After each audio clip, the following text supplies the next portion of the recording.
Hello बच्चों, तो आज हम पढ़ने वाले हैं हिंदी व्याकरण। हिंदी व्याकरण में हमारा पहला टॉपिक है वर्णमाला।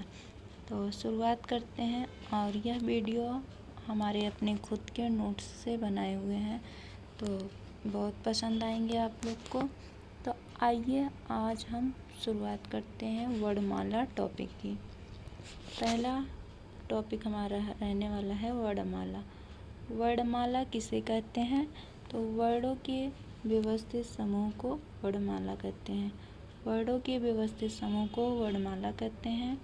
भाषा की सबसे छोटी इकाई वर्ण है। भाषा की सबसे छोटी इकाई वर्ण है। आगे देखते हैं भाषा की इकाइयों का क्रम।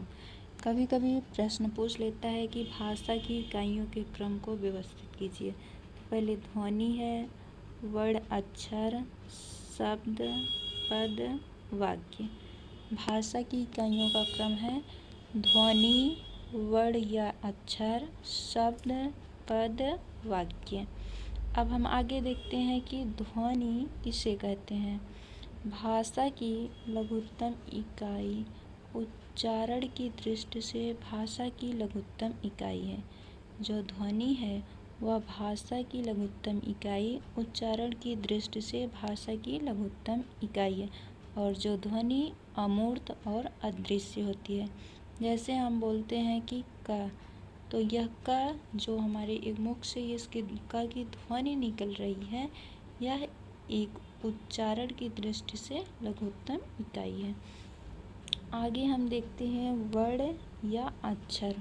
वर्ण या अक्षर किसे कहते हैं? तो भाषा की लिखित लघुत्तम इकाई को वर्ण या अक्षर कहते हैं। जैसे आ, जब हम आ लिखते हैं तो यह एक आ हमारा वर्ण है और यह एक लिखित लघुत्तम इकाई है। चाहे स्वर या व्यंजन को हम लिखित लघुत्तम इकाई कहते हैं। आगे हम देखते हैं शब्द। शब्द किसे कहते हैं? तो शब्द भाषा की लघुत्तम सार्थक इकाई होती है। भाषा की लघुत्तम सार्थक इकाई को हम शब्द कहते हैं और यह हमारा शब्द अर्थ सहित होता है। जैसे हम कलम शब्द को लेते हैं, यह हमारा एक कलम शब्द है और यह अर्थ सहित है। आगे हम देखते हैं पद। पद किसे कहते हैं? तो व्याकरणिक योग्यता प्राप्त लघुत्तम इकाई को हम पद कहते हैं। व्याकरणिक योग्यता प्राप्त लघुत्तम इकाई को हम पद कहते हैं। जैसे मैं आम आदमी हूँ, तो मैं आम आदमी हूँ, यह हमारा एक पद है।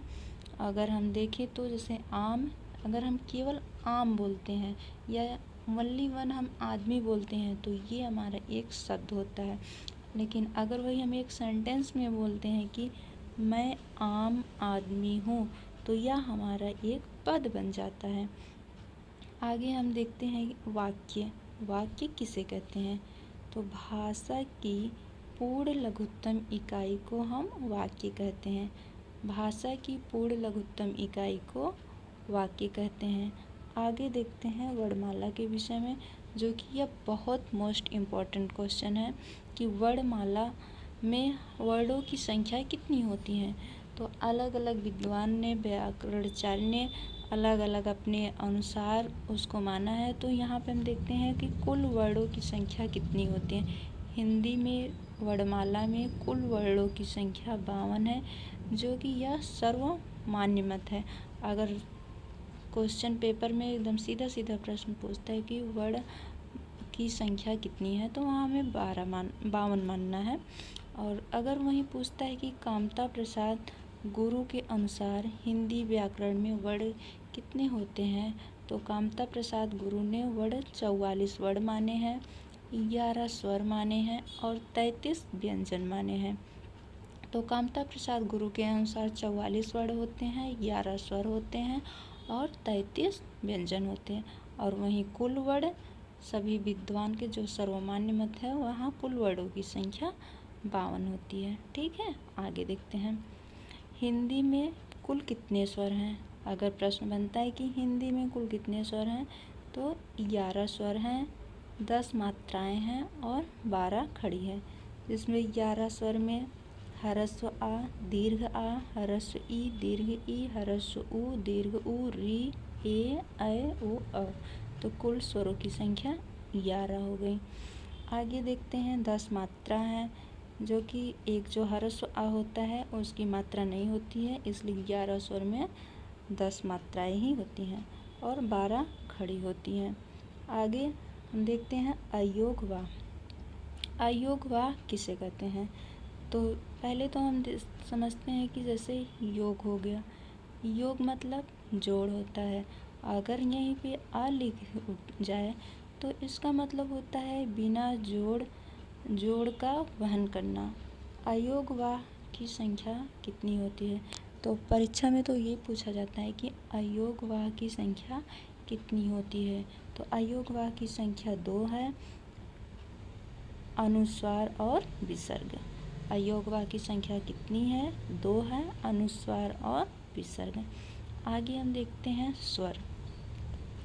देखिए स्वर किसे कहते हैं? तो वे वर्ड जो स्वतंत्र रूप में लिखे जाते हैं और बोले जाते हैं, अथवा जिन वर्णों को लिखने के लिए किसी अन्य वर्ण की आवश्यकता ना हो, स्वर कहलाता है।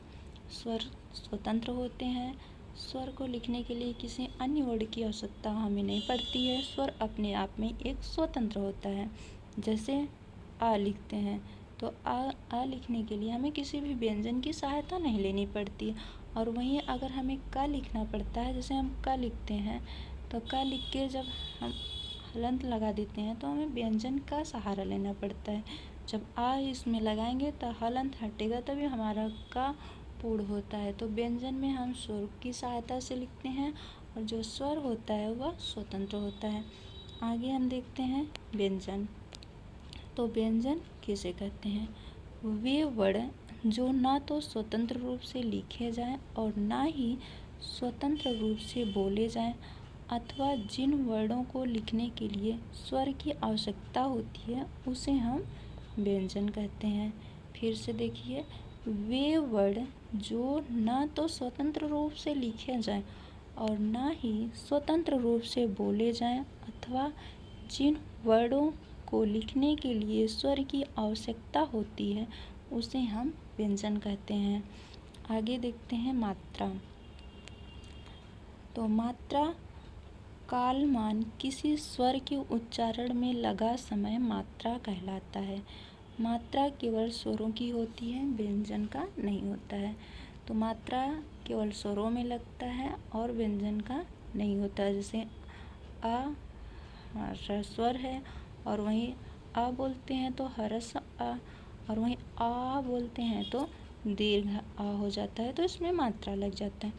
आगे हम स्वरों के वर्गीकरण के बारे में बात करते हैं।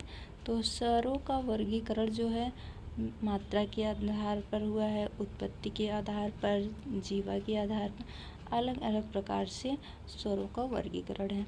तो पहले हम देखते हैं मात्रा के आधार पर स्वरों का वर्गीकरण। मात्रा के आधार पर स्वरों का वर्गीकरण 3 प्रकार से हुआ है।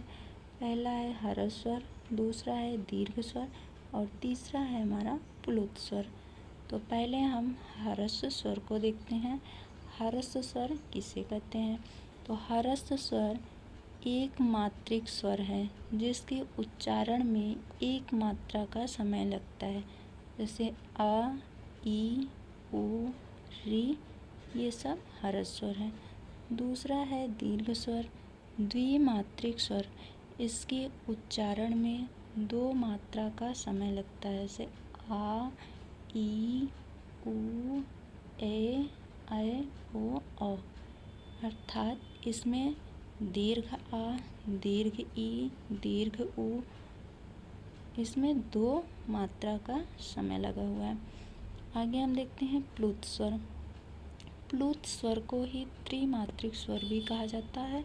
उच्चारण में 3 मात्रा का समय लगता है, उसे प्लुत स्वर कहते हैं। जैसे ओम, जब हम ओम बोलते हैं तो ऐसा लगता है कि हम बहुत ज़्यादा इसमें ओम बोलने में टाइम लगाते हैं, तो यह त्रिमात्रिक स्वर कहलाता है। जैसे किसी भी चीज़ को हम बुलाते हैं उच्चारण को, उसमें जब दीर्घकालीन तक उच्चारण करने में टाइम लगता है या समय लगता है, उसे हम प्लुत स्वर कहते हैं। आगे हमारा है उत्पत्ति के आधार पर स्वरों का वर्गीकरण, जो कि इसे हम अगले वीडियो में देखते हैं। तो आई होप कि हमारा वीडियो बहुत पसंद आया होगा, तो प्लीज़ चैनल को सब्सक्राइब कीजिए। और आने वाले टाइम पे बहुत बढ़िया बढ़िया ट्रिकी वीडियो आने वाला है हिंदी व्याकरण टॉपिक से। तो थैंक यू फॉर वीडियो।